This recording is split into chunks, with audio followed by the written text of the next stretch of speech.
Saw here with Turhack and Muma. Regina, thank you so much for being with us, first of all.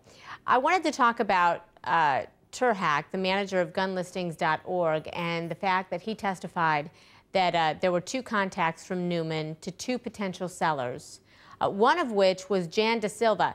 Jan De Silva is our next witness that's going to be coming up, and he has an awful lot to say.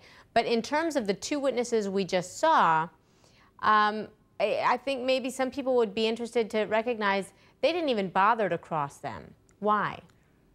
Well, because there was really nothing they could cross them on that would be beneficial to the defendant in this case. They're not going to argue that that there is a gun range. It exists. That's what Matthew testified about. They can't argue about the fact that there's a website that Mr. Neuman went on. I mean, it's very easy to prove. So at that point, you don't irritate the jury. You don't ask unnecessary questions. You let it go because there really is nothing of value that's going to help them in that matter. But these 2 witnesses could be really detrimental to the defense in terms of establishing the fact that this was a guy of sound mind and body who really thought through buying a gun and perhaps what he was going to do.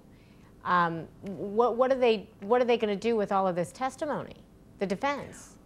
I do believe that Mr. De Silva is going to provide a little bit more on that note. It's a strategic decision by the defense at this point not to ask questions, unnecessary questions to irritate the jury. They could ask questions in regards to the fact that he was looking for a very specific gun. This is a very specific gun, which kind of contradicts the fact that you're delusional because you're able to make inquiries about a Bursa, which is an imported gun and from Argentina, so it's not a common gun, and it could be very damaging. However, by leaving it and not asking those questions, they didn't bring up the idea to the jury. I think they're hoping that the jury didn't get that idea. I'm sure the state will connect those dots later on in their closing. But that was their strategic decision not to ask those questions. I do think they're going to ask a lot more of Mr. De Silva, though. I think he's going to be pretty important in the testimony he's going to give in regards to Mr. Neuman's state of mind, shall we say, and ability to understand everything, and not being delusional. As I understand it, he's going to speak to the fact that something happened with the gun and to the gun, because remember, we found the gun. And may also talk about a statement that that Neuman made about don't ever get a mistress or something to that regard. But I'm wondering, when we have real quick witnesses like these last 2 were, basically just solidifying the same thing, how effective and impactful is that to the jury? They're in, they speak, they're out. They're in, they speak, they're out. I think that when you don't ask them any questions as the defense, their testimony kind of gets forgotten. It's not, it's not very exciting. It's you run a gun website. Oh, you're at a shooting range. The jury's not really going to care about that. It's not juicy. It's not big. It could very well just go right under their nose, and that's one of the reasons you don't do that. Yeah, but you don't ask questions. Right. You don't ask questions from a defense standpoint, but from a prosecution standpoint, I would think that they would hope it's so beneficial because at least they're establishing the same thing to some degree.